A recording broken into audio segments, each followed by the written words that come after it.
Mateus capítulo de número 9.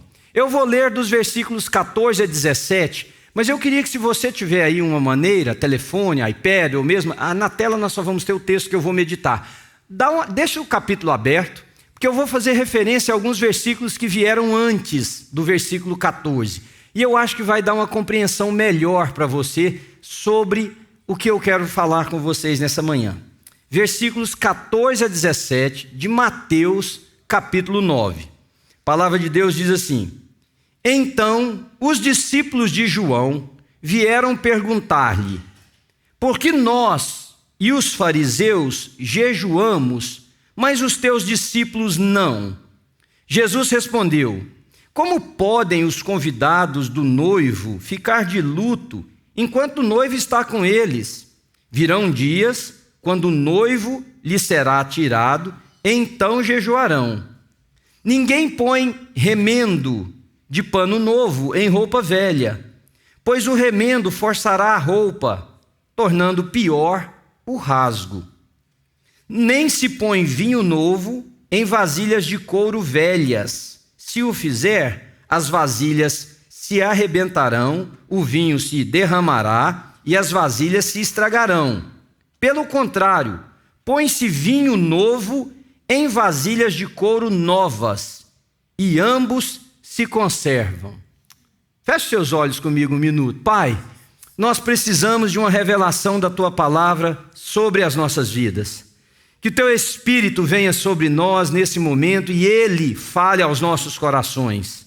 Nós nos rendemos diante do Senhor, e como essa canção que cantamos agora, Tu és bom, o Senhor é bom sempre. O Senhor é bom sem expressão de superlativo, porque qualquer um que dermos não será suficiente para demonstrar a bondade do Senhor.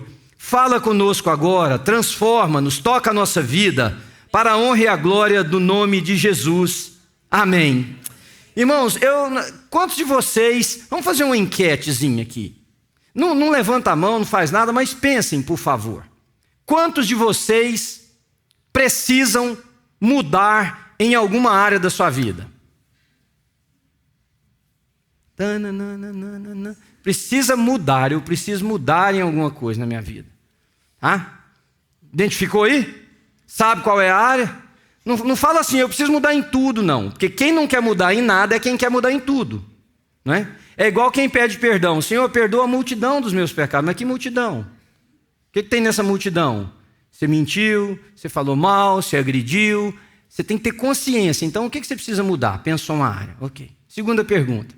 O que você está fazendo para mudar isso que você disse que precisa mudar? O que você está fazendo? Porque o que transforma a nossa vida não é o que nós sabemos. É o que nós fazemos com aquilo que nós sabemos. Aquele que sabe que deve fazer o bem, aliás, diz a palavra de Deus, e não o faz, nisso ele está pecando.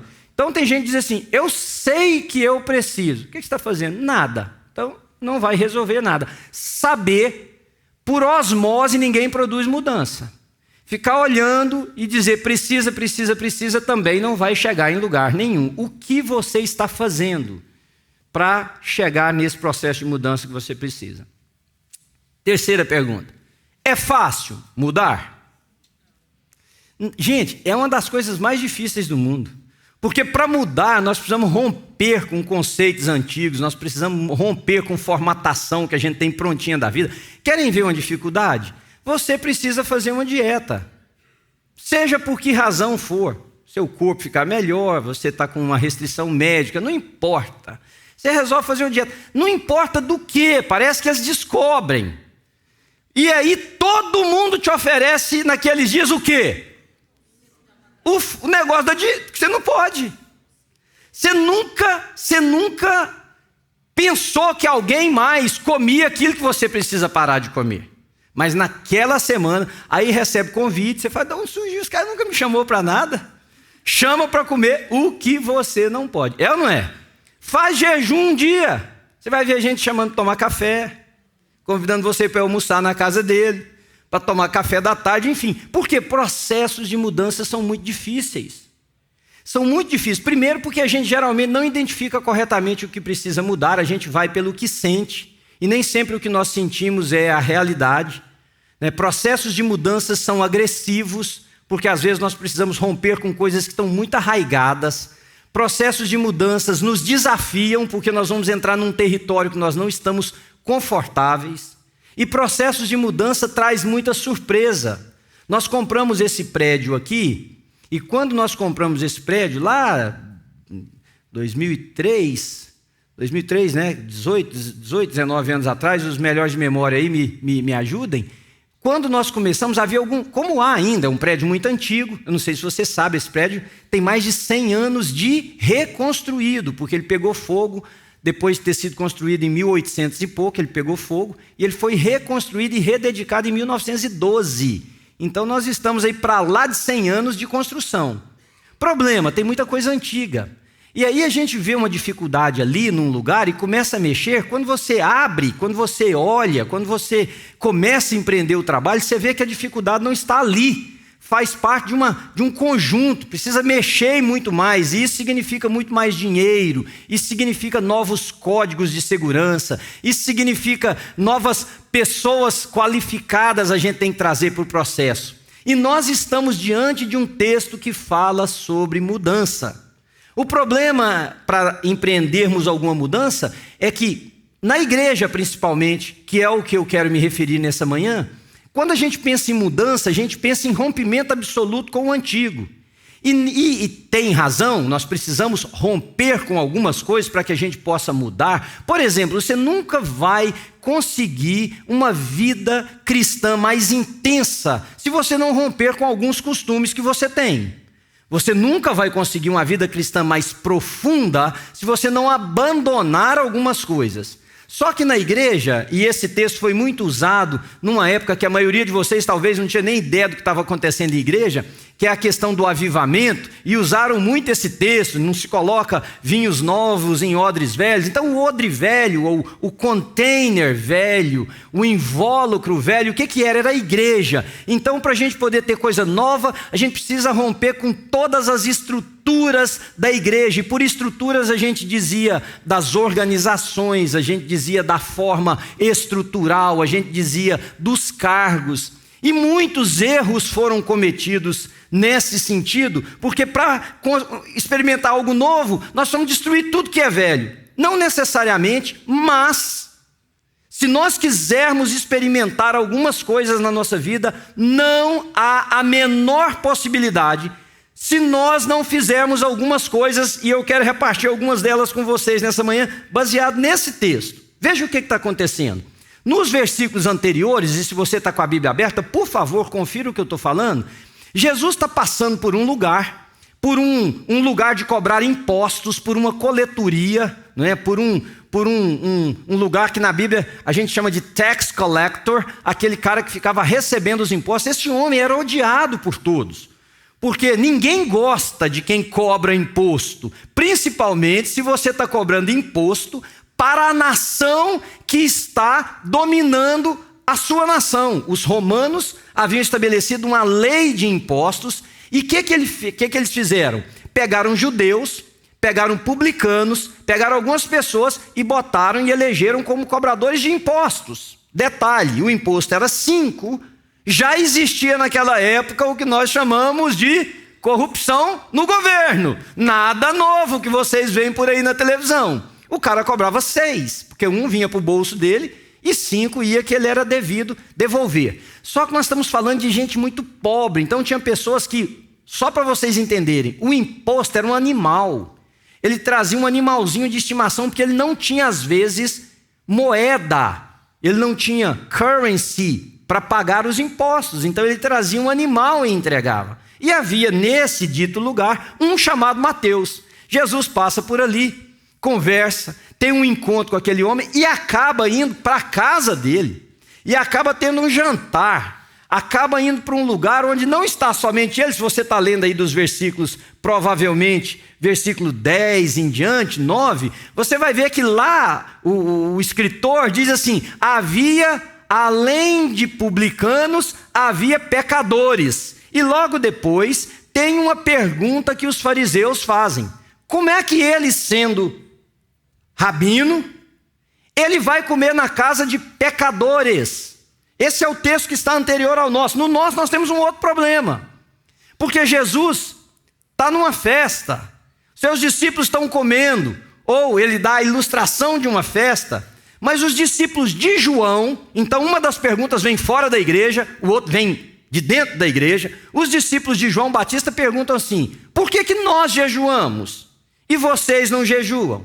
Vocês que são discípulos de Jesus não jejuam e nós temos que jejuar. Então esse diálogo se dá em torno dessas duas perguntas. Primeiro, por que Jesus andava com gente que era desqualificada socialmente? Por que ele andava com gente considerada pecadora? Por gente que era considerado não benquista pela religião, porque foram os fariseus que perguntaram. E a segunda pergunta vem numa prática religiosa.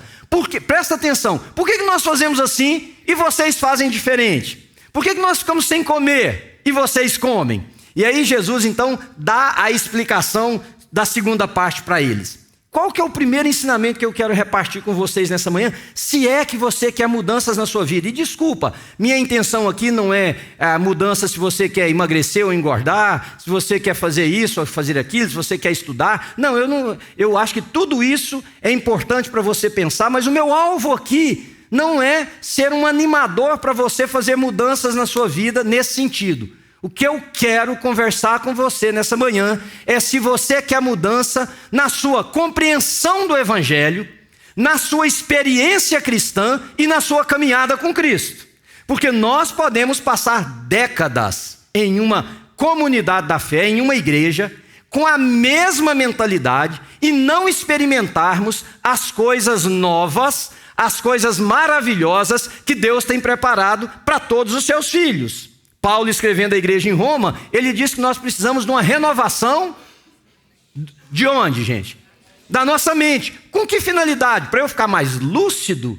Para eu dizer que eu sou mais inteligente que os outros? Para que eu preciso de uma renovação da minha mente? Para que eu possa, então, em rodas e em conversas, parecer uma pessoa mais culta, mais intelectual? Não! Paulo diz o seguinte: se não houver uma renovação da forma com que vocês interpretam a vida, porque a palavra grega que aparece no texto é aion, que significa pensamento corrente em uma época, status quo. Se vocês não mudarem a forma que vocês veem a vida, a forma com que vocês interpretam as verdades que estão sendo passadas, presta atenção, a forma com que vocês lidam com essa realidade que sem a gente ver dominam a sociedade, vocês não irão experimentar qual é a boa, perfeita e agradável vontade de Deus para a vida de vocês. Então, se queremos mudanças, e essa mudança precisa partir de um ponto de inconformidade, eu não quero continuar da maneira que eu estou. Se você, por exemplo, na hora que eu perguntei sobre um processo de mudança, você pensou, sei lá, quero aprender uma língua nova. Você tem que estar inconformado. Eu preciso aprender um idioma novo, eu quero fazer alguma coisa, eu quero aprimorar, eu quero ir para a escola.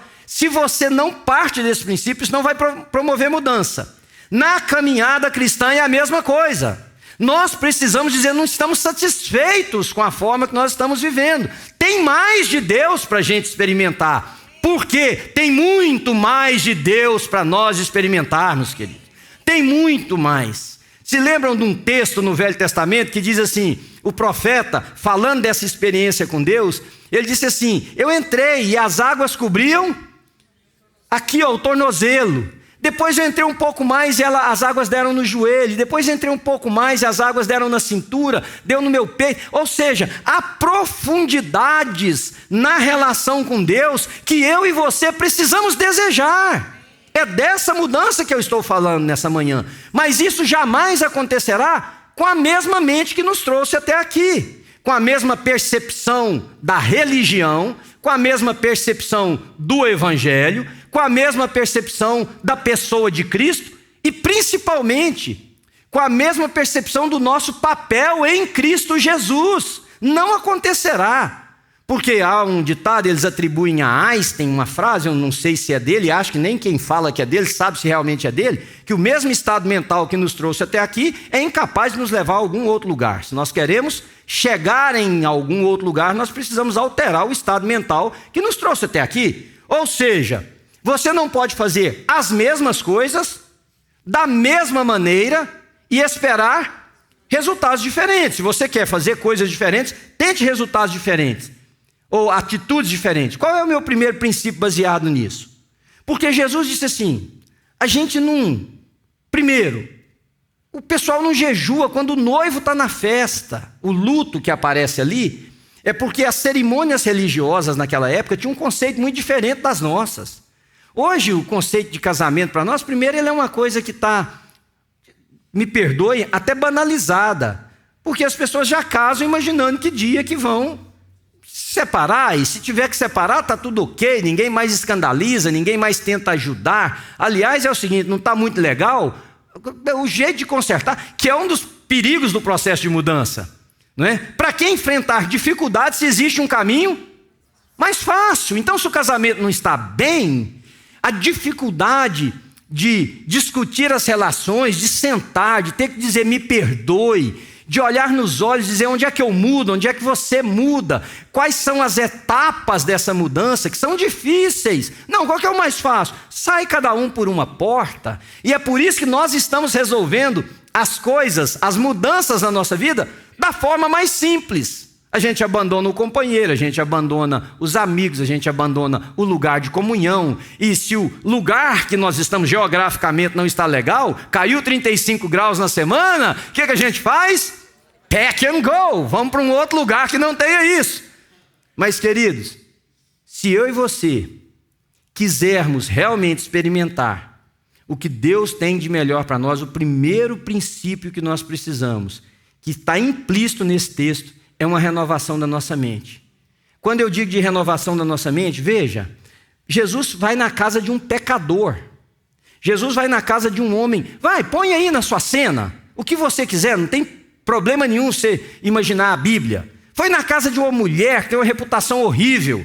Foi na casa de um cara que o povo fala dele na rua. Foi na casa de uma família que os outros não têm a menor admiração. Jesus foi lá. Ao invés, prestem atenção, dos religiosos entenderem assim, bom, qual que é o papel do religare, que é a religião? Qual é a finalidade disso aqui?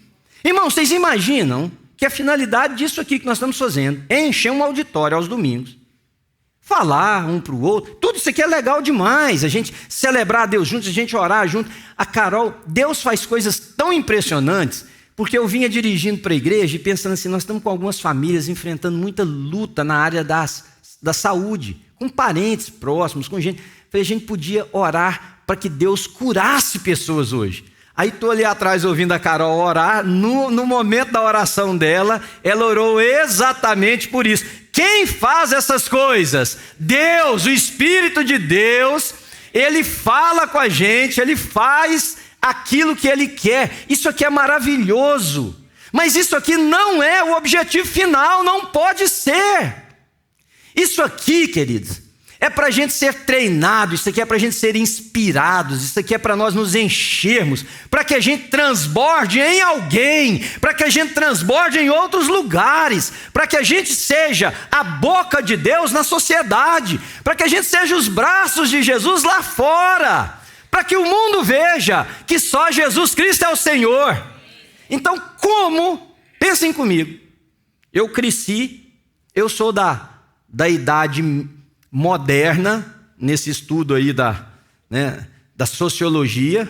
Muitos aqui são pós-modernos, alguns aqui são da antiguidade, mas tudo bem. O que eu cresci ouvindo dos meus pastores? Você não pode ter amizade com não crente. Quem é da minha geração aqui ouviu isso, gente. Até gente mais nova do que eu. Estou falando alguma coisa que não é? Não pode ter, não pode ter. E por muito, eu confesso, dou minha mão à palmatória, décadas, meus amigos eram só gente da igreja. Nada de errado como isso. A igreja tem muita gente boa, a igreja tem muita gente ruim. Tem muita gente que I wish eu não tivesse conhecido. Tem muita gente que eu gostaria de ter tido proximidade maior e não tive a oportunidade de ter, de tão boa que as pessoas eram. Mas um dia eu disse assim para mim mesmo, mas que incoerência é essa? Quem é que eu vou converter? O que já está aqui dentro? Porque tem muitos que estão aqui dentro, não são convertidos, a gente precisa convertê-los mesmo. A gente não, o Espírito de Deus. Mas na cara você não sabe. O cidadão fala que ele é de Jesus. A mulher fala que ela é cristã. Não dá para diferenciar. O Espírito de Deus é que conhece. Mas lá fora tem gente declarada. Não acredita em Deus. Não ama a Deus. Não quer saber do seu Deus. Está claro. E um dia eu disse assim, Manuel, qual que é a finalidade da sua religião? Se você não tiver amigos que não sejam crentes. Porque olha como que nós somos assim. Tem que escolher a palavra direito, né? O caso é que não vem, tem hora. Aí eu fico com medo de ofender. Você não pode ter amigos não crentes, por quê? Lembra do que eles te falavam? Eles vão te corromper. Eles vão te seduzir. Eles vão te influenciar, eles vão te levar para eles. Quer dizer que esse negócio nosso é tão fraco, é tão frágil, é tão assim, temporal, que o cara vai me influenciar. Eu fico imaginando o Pedro, meu filho, olhar para mim e dizer assim, pai, eu tenho que arrumar a gente só certinha, porque se eu andar com uma pessoa meio torta, tudo que você me ensinou cai por água abaixo, eu vou me sentir o homem mais, paternalmente falando, falido possível. Às vezes você me faz sentir assim, já vou logo confessar. Porque eu te ensino a Bíblia e tem dia que eu vejo você fazer coisa que eu penso, não é possível que esse cidadão, essa cidadã, não foi capaz de se estruturar para isso. Então veja, quer dizer, é incoerente. Eu não estou dizendo para você sair tendo relacionamento íntimo com quem quer que seja, mas veja, não se acende uma luz e coloca ela debaixo do velador, sei lá do que, do negócio para tampar a palavra velador, nós nem sabemos o que é isso mais, velador, né? Põe debaixo de um balde, de uma coisa mais da nossa época. Não, você bota... Ontem a energia acabou lá em Marlboro. Aí a Ana falou assim para mim, acendeu uma vela, falou assim, eu vou pôr ela aqui em cima ou eu ponho mais alto? Falei, lembra da Bíblia, né? Põe mais alto, porque clareia mais. Não é assim que a gente faz? Não, então... Deixa a sua luz brilhar onde tem a escuridão, querido. Veja como é incoerente. Jesus está na casa do cara que precisa. Que, by the way, ei-lo aqui no nosso relato, o tal do Mateus. Jesus está na casa do cara que precisa ouvir a palavra dele. Jesus está no relacionamento com a pessoa que está sendo levada pela enxurrada da vida. Tanto que Jesus disse assim, quando eles perguntaram, por que ele então tem relacionamento com publicanos e pecadores? Por que ele tem relacionamento com gente que não merece? Por que ele tem relacionamento com pessoas que têm a boca suja, que têm pensamentos, que têm uma escolha da vida diferente? Por quê? Aí Jesus diz assim, vocês não estão entendendo. Não precisa de médico. Quem precisa de médico são os doentes. Quem precisa de salvação não é a patotinha da igreja. Quem precisa de salvação é quem não faz parte da família de Deus ainda. Quem levará essa salvação? O caso é que você está mais para lá do que para cá. Você fala, se eu for, eu fico. Esse é o ponto.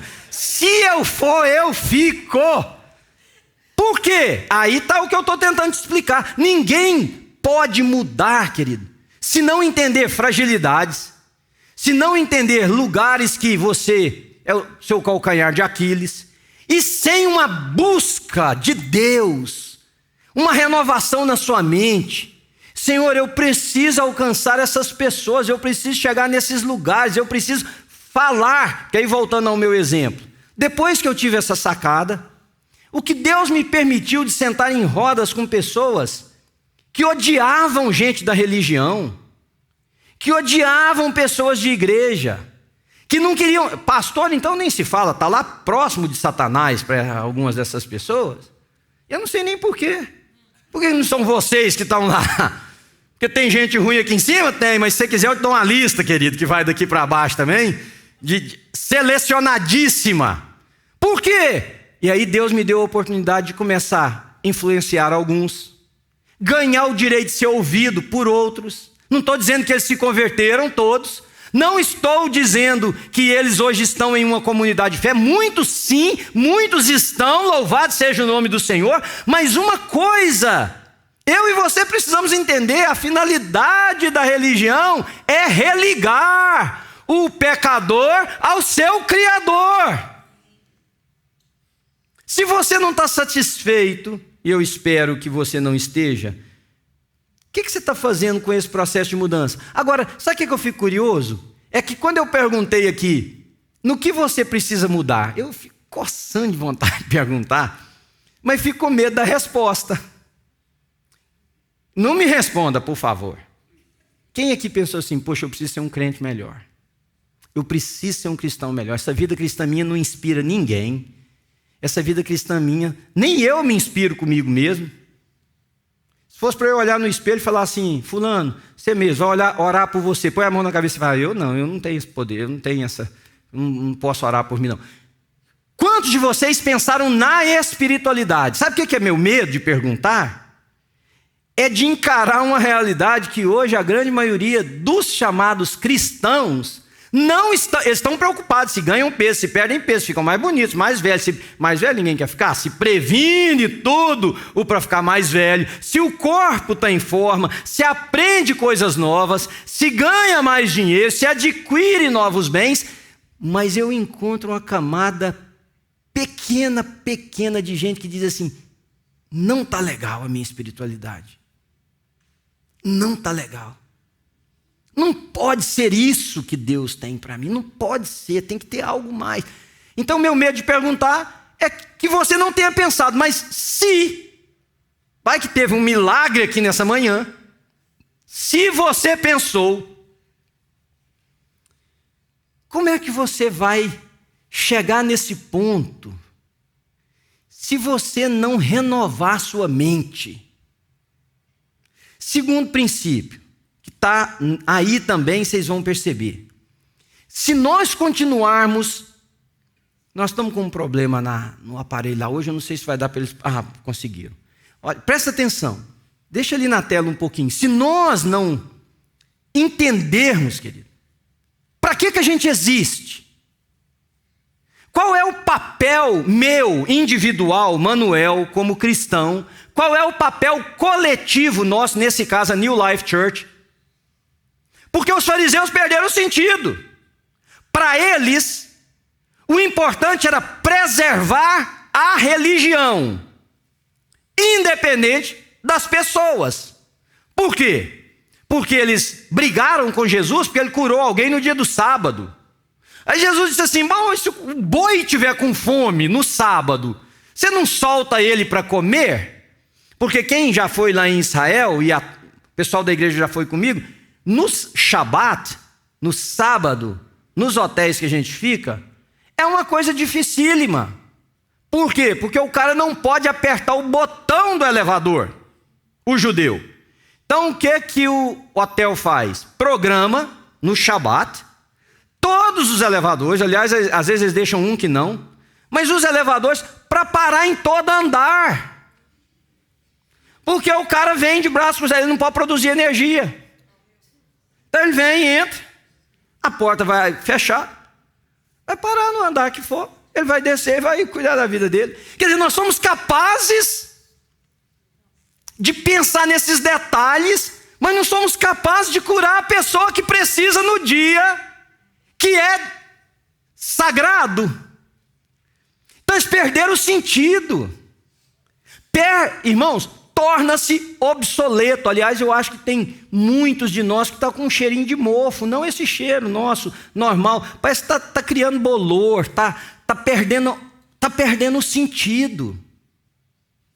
Não pode o Shabat ser uma instituição que proíbe o bem. Jesus, o maior problema de Jesus com os judeus, com os fariseus, foi isso. Se escolher espigas, nós estamos com fome, dá licença. Nós estamos vindo numa caminhada longe, passamos no meio de uma lavoura de milho, pensamos em pamonha, molinha, com queijo. Daqui a quando você abre a palha, ela abre para o lado assim. Entendeu? E tem gente na igreja que faz o mal para a gente, posta durante a semana. Mas tudo bem. Jesus há de castigá-la. Mas estamos com fome, não pode pegar uma espiga de milho e comer. Não, vocês fizeram força para descascar o milho. Você pode rir, desse contexto, mas procura na sua mente, no nosso contexto, se nós não estamos fazendo a mesma coisa.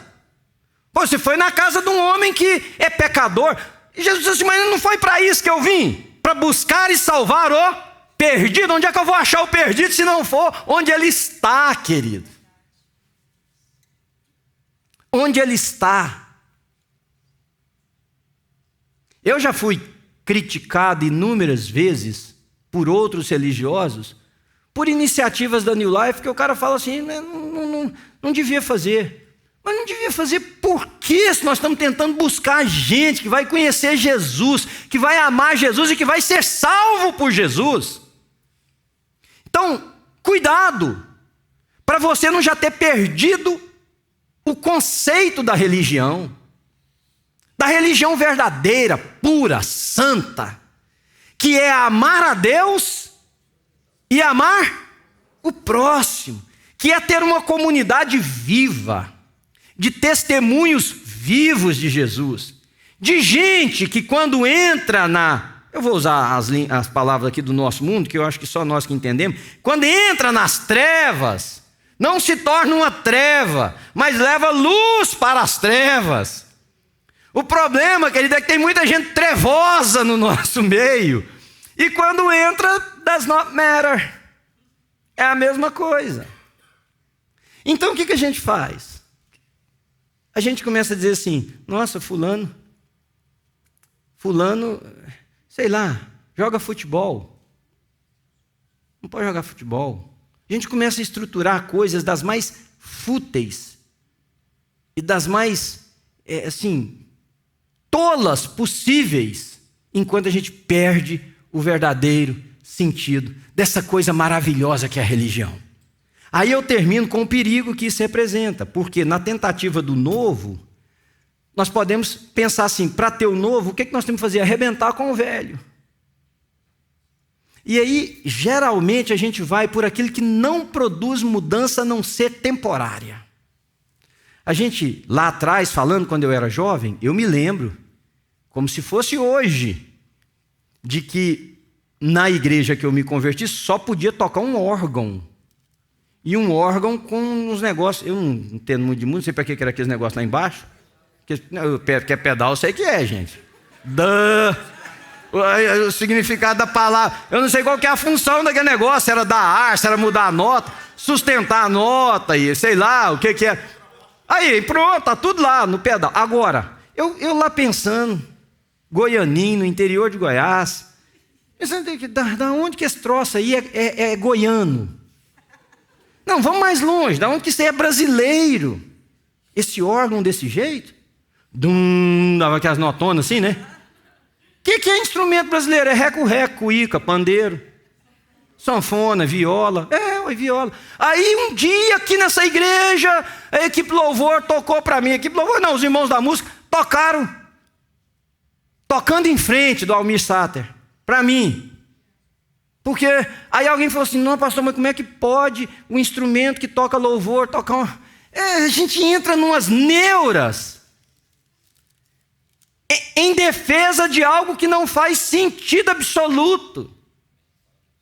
Veja, o que é esse último princípio? Presta bem atenção nisso, queridos.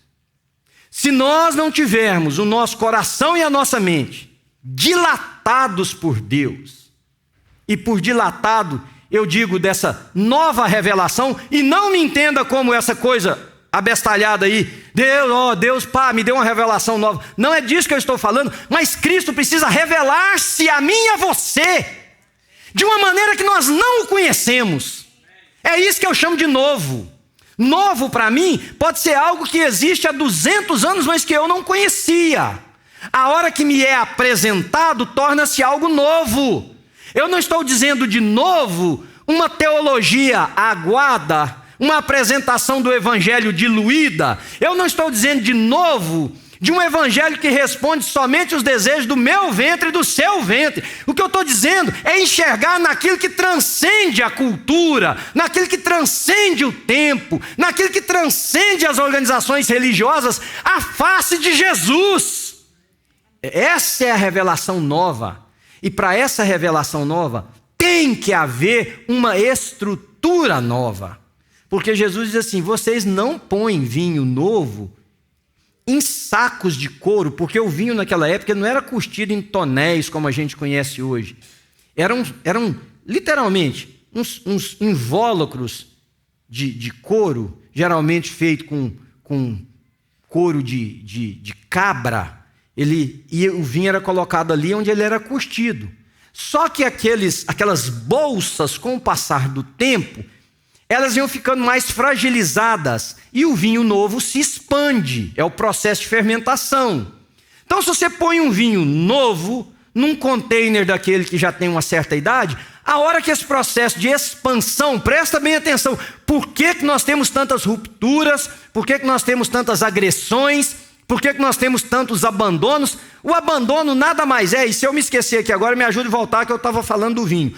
Se os abandonos são porque as estruturas, as revelações novas encontram conflitos com as revelações velhas. Você quer mostrar um evangelho, mas eu tenho a minha caixinha, que o evangelho só cabe se for nela. Se não couber nela, eu jogo fora. E Jesus está dizendo o seguinte: se você botar essa revelação nova na velha, ela vai abrir. Ela vai estourar. O que você está dizendo de revelação nova, pastor? Nós precisamos ficar de pé aqui nessa igreja e fazer algo diferente? Não, revelação nova significa o seguinte: você conhecer a Jesus na plenitude da pessoa e da obra redentora de Jesus. Isso é a revelação nova. Mas nós somos cristãos, mas desculpa, queridos, nem todos conhecemos a Cristo como Cristo precisa ser conhecido. Muitos de nós conhecem a Cristo como uma pessoa, uma figura da religião. Muitos de nós conhecem a Cristo como um ícone. Muitos de nós conhecem a Cristo como Senhor. Mas nem todos conhecemos a Cristo como Ele quer se revelar a nós. E isso não é necessariamente erro seu ou meu. Os seus discípulos caminharam com Ele. E um dia alguém disse assim para ele: Senhor, mostra-nos o Pai. Ele disse assim: mas como mostra-te o Pai? Há tanto tempo eu estou com vocês e você me pede: mostra-nos o Pai? Quem vê a mim? Ou seja, eles não conheciam Jesus assim também. É um processo de maturidade, por isso que eu estou dizendo para você que precisa de mudança. É um processo de confirmação do Espírito Santo de Deus no seu coração. É um processo de conhecimento da palavra de Deus, onde ela entra em nós e nos transforma, onde cada palavra se torna vida em nós. E isso é que vai produzindo essa mudança, para que eu e você nos tornemos pessoas mais parecidas com Jesus Cristo. E o mundo veja que só Jesus é o Senhor. Irmãos, não se iludam. É possível nós que somos cristãos nos posicionarmos, cometermos atos, nos posicionarmos do lado de coisas que são totalmente contrárias ao Evangelho. Deixa eu te dar algumas informações.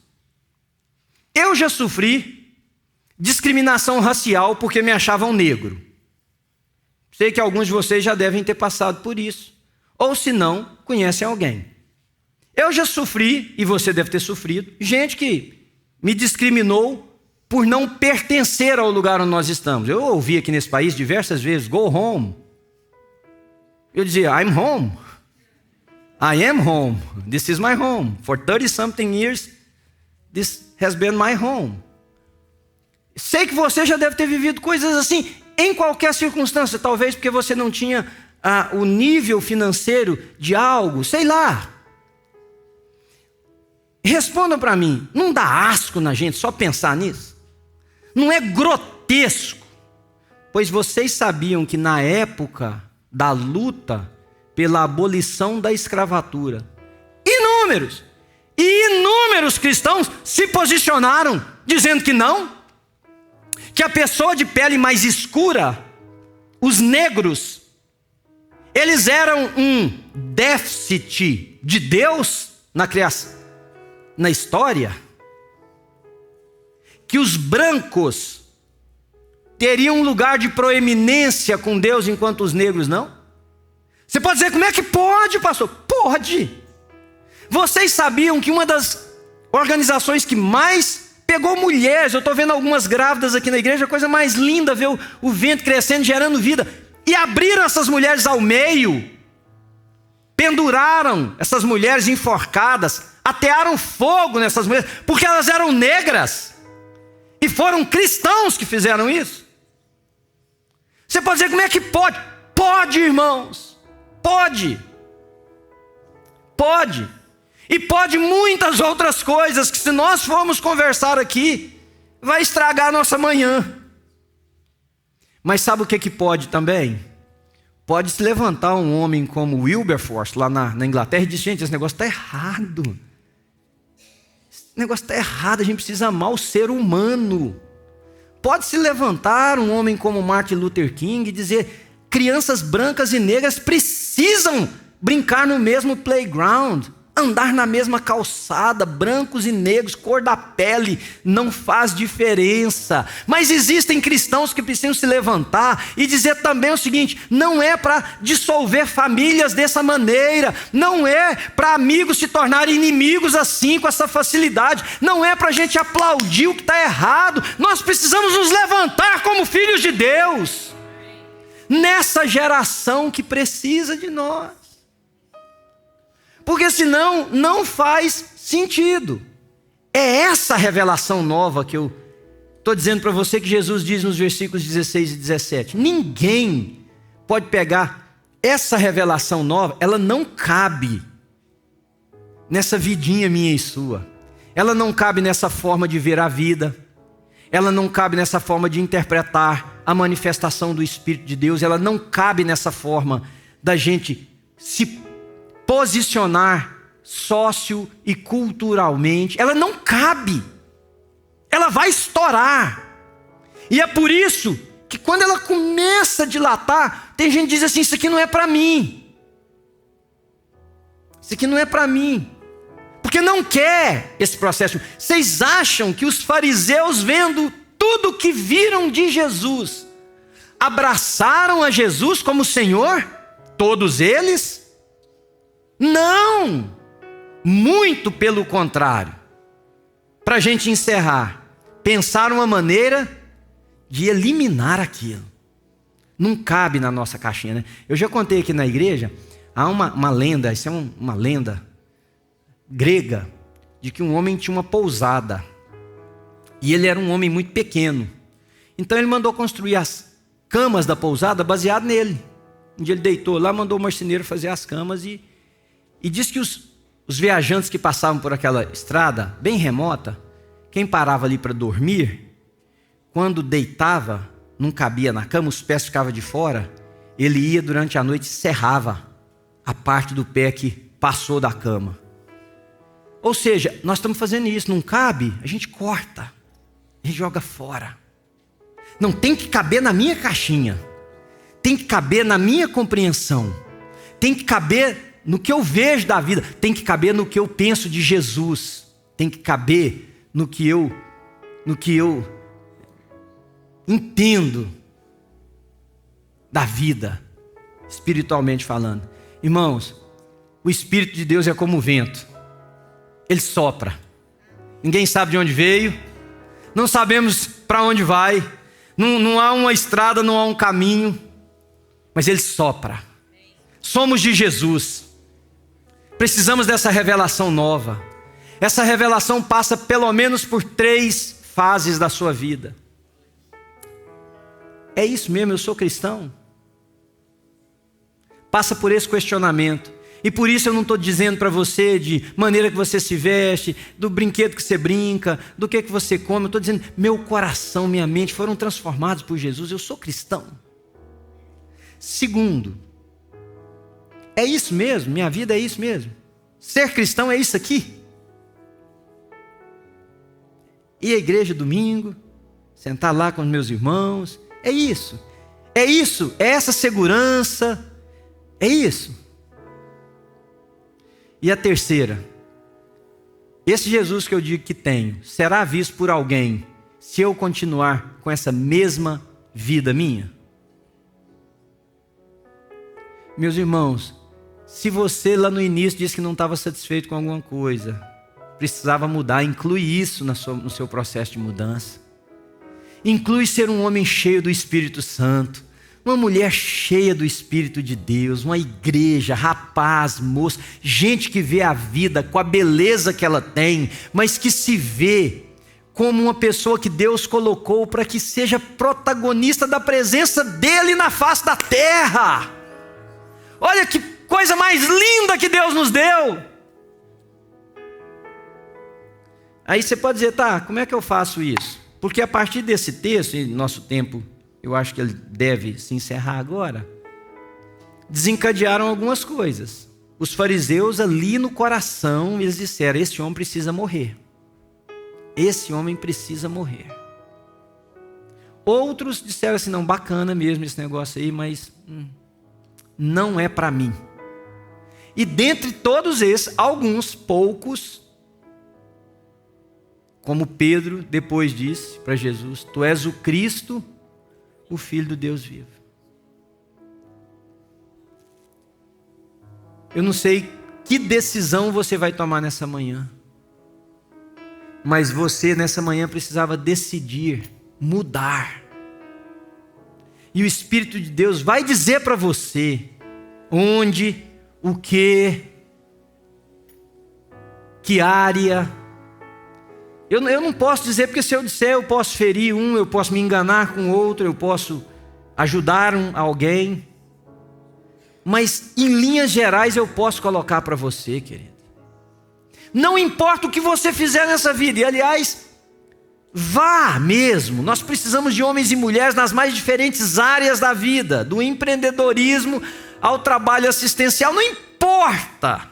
Recebi uma mensagem essa semana de uma mãe, de uma menina que eu aconselhei, sei lá, 10 anos atrás, adolescentezinha, se cortando, querendo viver mais, e eu sentei com ela algumas vezes, e Deus me deu a graça de ministrar no coração dessa menina, nunca mais a vi, está uma moçona, deve estar já pela idade, mas bateram lá em casa semana passada, eu abri a porta, uma pessoa de máscara falou, pastor Manuel, eu falei, sim senhora, falou, tem um presente aqui para você, e me deu um buquê de flores lindo, uma caixinha assim, mas linda mesmo.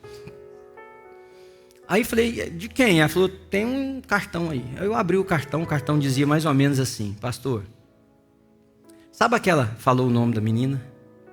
Minha filha, que você conversou com ela, que não queria mais viver, que não achava mais sentido para a vida, que estava mexendo com drogas, que estava se cortando. Eu quero dizer para você que ela foi aceita na faculdade para fazer medicina. E aí ela escreveu assim, sabe o que mais me tocou aquele dia? Foi que você tratou ela com amor e sem julgar o que ela estava fazendo. E eu só queria passar aqui para dizer, valeu. Tantos anos depois, querido. Tantos anos depois, valeu. Valeu, a menina tá com... Você imagina se essa menina vai se tornar uma médica, ela vai influenciar pessoas no hospital onde ela está. Uma coisa eu sei te dizer. Deus tem muito mais para nós. Mas nós precisamos, queridos. Nós precisamos de uma revelação nova. Vamos ficar de pé e orar juntos por isso? Quem sabe você aí, olha, eu não queria que você ficasse comigo orando, eu queria que fosse um momento reflexivo, eu queria que fosse um momento individualizado, eu queria que fosse um momento particularizado, onde você agora olhe para Deus, feche os seus olhos e diga: Senhor, quando eu perguntei lá atrás, que seja você agora perguntando para Jesus, que te vê, para o Espírito Santo, que está aqui, que toca você. Onde é que eu preciso dessa revelação nova? Onde é que eu preciso mudar? Pergunta para Ele, querida. E se dobre diante da resposta do Senhor. Porque isso é que é revelação. É conhecer mais e mais a Cristo. É ver a sua face. É entender a sua vontade. Isso que é revelação. Pai querido, nós conjuntamente aqui fazemos uma oração em uníssono. Revela-te a nós, Senhor. Revela-te a nós, Senhor. Dá-nos de ver a tua face, de ouvir a tua voz, de sentir o que o Senhor sente por esse mundo, pela igreja, por aqueles que nós chamamos de irmãos, pelas pessoas que estão lá fora, pela sociedade que estamos inseridos. Pai, abre os nossos olhos para que a gente possa ver. É essa revelação que nós queremos, Senhor, porque ela vai balizar como nós nos comportamos, ela vai balizar como fazemos o nosso ministério, o que nós usamos de estratégias, ela vai ser a matriz e o referencial para a nossa vida, Senhor. Mas Deus, nós clamamos, rogamos ao Senhor nessa manhã, muda, Senhor, muda a nossa mente, muda o nosso coração, não nos permita, Senhor, ficar agindo como agiram aqueles religiosos, que não se preocuparam sequer em celebrar que naquela casa entrou a salvação, mas queriam manter, entre aspas, uma pureza da religião, Senhor. Que não se preocuparam com saber assim, poxa, nós não estávamos enxergando isso, mas ali entrou salvação naquela casa, aquela família foi salva, aquele casamento restaurado, aquele jovem encontrou direção para a sua vida. As nossas celebrações são cheias de paixão, de amor, de vigor, de desejo, de que esse prédio exploda literalmente, levando pessoas lá fora, onde os outros verão Jesus. Pai, vem literalmente, Senhor, romper esses odres estruturais da nossa vida, Senhor, que foram se formando a partir de conceitos teológicos, de posicionamentos particulares, de conservadorismo, de tradicionalismo, Senhor, de coisas que a gente precisa reavaliar à luz do ano que vivemos, das pessoas que ministramos, debaixo da palavra de Deus, à luz do Teu Espírito, da palavra. Mas, Senhor, vida, quem sou eu nesse lugar, Senhor? E eu rogo ao Senhor nessa manhã, Deus, que as pessoas não tomem aquela rota mais fácil, que é a desistência, que é o abrir mão, para não ter que se moldar, para não ter que sofrer os processos difíceis que uma mudança exige. Resistência, resiliência, persistência, Senhor. Eu oro ao Senhor para que o Teu Espírito não permita que isso aconteça entre nós. E eu oro ao Senhor para que o Teu Espírito seja derramado, Deus. Eu faço minhas palavras aqui, a profecia do Velho Testamento, que chegará um dia em que o Senhor derramará do Teu Espírito sobre todas as pessoas, velhos, rapazes, moças. Haverá um derramar do teu Espírito e a tua vontade, a tua palavra cobrirá a face da terra, assim como as águas cobrem o mar, Senhor. Obrigado por essa manhã, obrigado pelo Independence Day, que nessa nação, Senhor, é celebrado hoje, mas obrigado pelo Independence Day na vida de cada um de nós. Fomos livres, Senhor, para ser do Senhor. O tratado de dívidas que pesava sobre nós foi abolido. Somos perdoados. Que o Senhor dê um dia agradável às famílias, na celebração daqueles que são preciosos, em volta das mesas, Senhor, no lugar de vida, no lugar de comunhão, no lugar de compartilhar. Te agradecemos pela existência e porque o Senhor, a sua misericórdia se renovou sobre nós nessa manhã. Oramos, ó Deus, por quem entrou nesse lugar precisando de uma direção, que o teu Espírito tenha feito isso, Senhor. Oramos por quem está sofrendo e clamamos um bálsamo do Senhor. Concordamos com a oração que foi feita aqui durante o louvor e nos unimos a ela.